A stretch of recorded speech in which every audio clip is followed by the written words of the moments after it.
The film is set in a large, tower-style vertical self-management center. The whole is a prison with hundreds of vertical levels. Each level has 2 prisoners. Level 0 lowers a tray full of carefully prepared food, which stops at each level for a few minutes. The system inevitably leads to conflict, as the residents at the top levels get to eat as much as they can, with each level only getting the leftovers from the previous ones. If someone retains food after the platform leaves, then the level will either heat up and burn them or go cold and freeze them to death. Each person is inserted randomly at a level for a month, then drugged and relocated to another random level. If the person can last a set duration, he or she is released. At this point, if you are new to Scenes Recap, click the free subscribe button to never miss any updates from us. Also feel free to give us a like, if at all this plot would interest you. Goreng, the protagonist, wakes up in a concrete cell. He sees an elderly man with him in the cell and introduces himself to him. The elderly man instead tells him that it is not necessary, since they might not be together for very long. He eventually says his name is Trimmergas, and further explains that they are in the hole, level 48 of a tower-style holding facility. He explains that, once per day, food arrives on the platform, a solid slab of unspecified material, that lowers from level 1, stopping for 2 minutes on each level. When Goreng tries to communicate with the people below and above their levels, Trimmergas interjects telling him that they won't talk to him since they're not in the same levels. He then tells Goreng that he is lucky since level 48 is a good level. When Goreng tries to inquire more details about the hole from Trimmergas, he says speaking tires him out, especially when he is the one giving more information than he receives. Finally, the platform arrives with leftover meals and Goreng is disgusted by the look of it as Trimmergas carelessly feeds on them. Trimmergas advises Goreng to eat since he will only see the platform after the next 24 hours.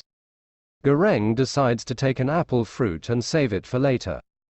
The room's temperature starts getting hot and Trimmergas reluctantly faults Goreng for it. We soon realize that prisoners can only eat when the platform stops on their level, and are subjected to fatal temperatures if they keep the food. The temperature would either go very high or too low until they're either cooked or frozen to death. Moreover, the lower the level, the less food is left on the platform and also the more unpleasant it gets, since we also see Trimmergas spitting on the leftover food as the platform lowers to the next levels.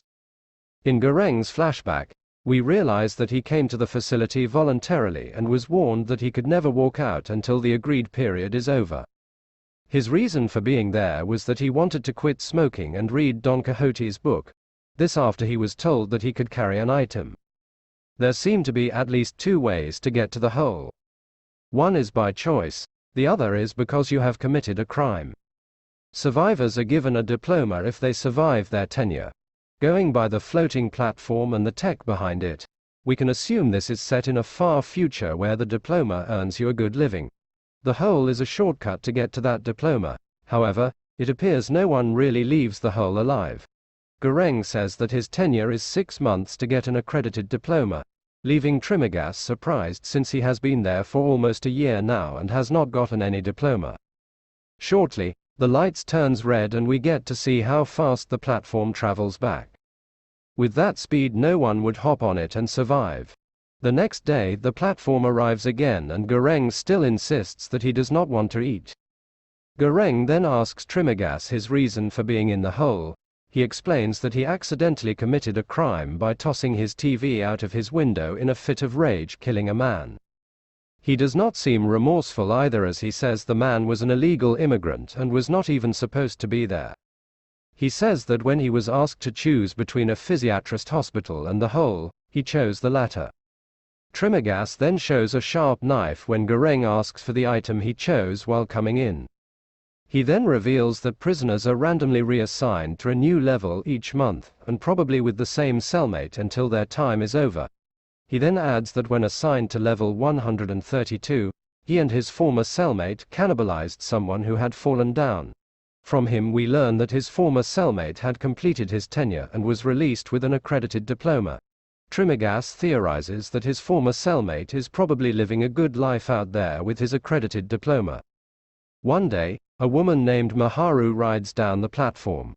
Maharu is a mentally disturbed woman who has been in the hole for 10 months. We don't know what actually happened to Maharu, and she also doesn't really talk to anybody. Though Trimmergas claims that she's looking for her daughter. He also mentions that Maharu murders her floormate, hoping to be reunited with her daughter in the following month. Each month, she descends, searching and hunting. Now, this information is mostly urban legend as she doesn't bother speaking to anyone. So it's unlikely to be the truth. Goreng sees Maharu descending and tries to help her when the men below assault her, but understands that she's well equipped with self-defense when she guts the 2 men and slowly goes back on the platform. Days fade into weeks and Goreng is forced to adapt with the hole's lifestyle. Over the first month, they become friends, but on the day of the room shuffle, they are reassigned to level 171. Expecting there to be no food, Trimmergas ties up Goreng while the latter sleeps. Goreng wakes up to find himself tied to the bed while Trimmergas explains his plans to use Goreng's flesh to sustain him both. He explains that hunger makes people go mad, and that he will be kind enough to feed on small pieces of flesh from Goreng, and then tend to his wounds. A week in, Trimmergas begins cutting Goreng but is attacked and killed by Maharu, who's passing through. Encouraged by Maharu, Goreng eats Trimmergas's flesh and subsequently becomes haunted by hallucinations of Trimmergas. By the end of the month, Goreng is still shown eating pieces of Trimmergas' decomposing corpse. In the 3rd month, Goreng awakes on level 33 with a woman named Emogiri and her dog, Ramesses II, as her choice of item. Goreng, in what seems like a dark humor, tells Emogiri that she should not have chosen a sausage while coming into the hole. Emogiri appears to know Goreng, but he doesn't recognize her.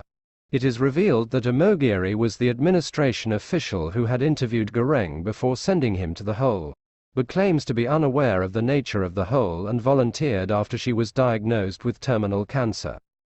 Emogiri only eats every other day, letting her dog eat on the days she does not. She tries to convince the pair below them to also be conservative with their rations. One day, Maharu arrives injured, and Goreng and Emogiri nurse her back to health. The following day, Emogiri is distraught to find that Maharu has killed and eaten her dog. Goreng intervenes, breaking up a fight between the women. After Maharu leaves, Goreng mentions her child to Emogiri, who says there are no children in the pit and Maharu came alone. She reveals that when Maharu came to the hole, she was an actress, aspiring to be the Asian Marilyn Monroe, and with no children.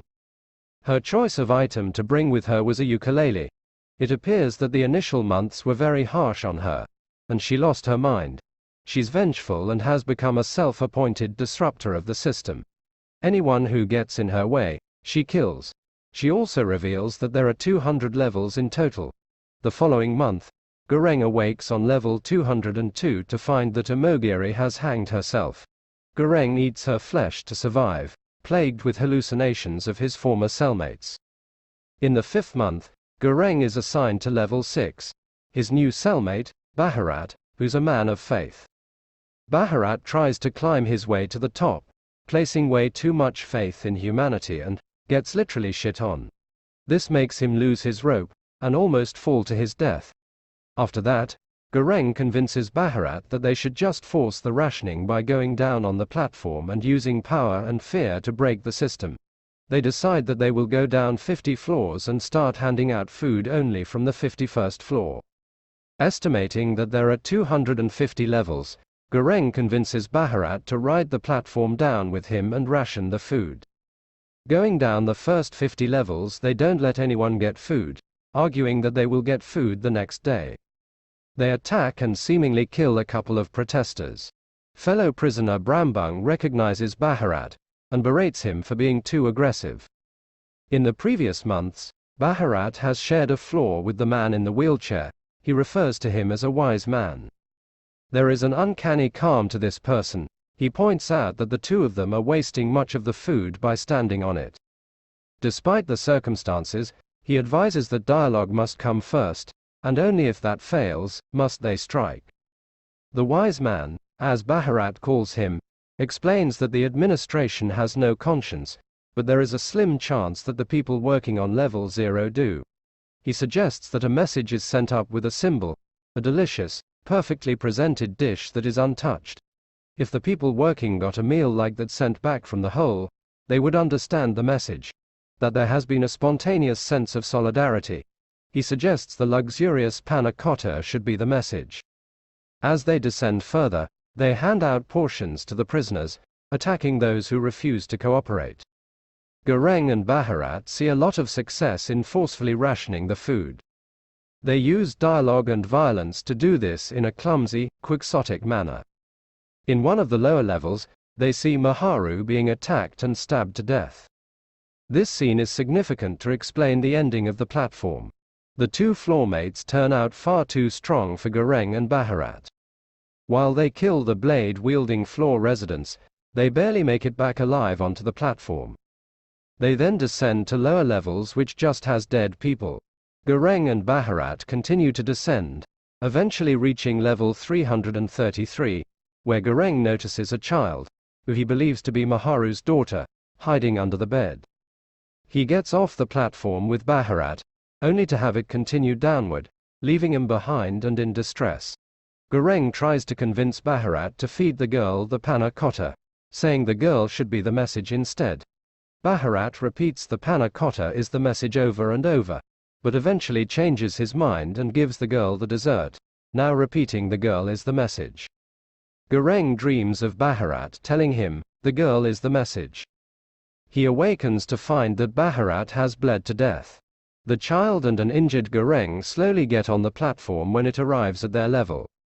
They descend to the bottom of a dark pit, where he once again hallucinates Trimagasi. Trimagasi tells Gureng that his journey is over, but Gureng explains to Trimagasi that he must bear the message. Trimagasi replies that the message requires no bearer. Realizing Trimagasi is right, Gureng gets off the platform and the two walk away, watching as Maharu's daughter ascends. Thank you for spending some time with us. Also share your thoughts with us by dropping your comments below. If you would like to see more scenes recap like this, click subscribe to never miss any of our future updates.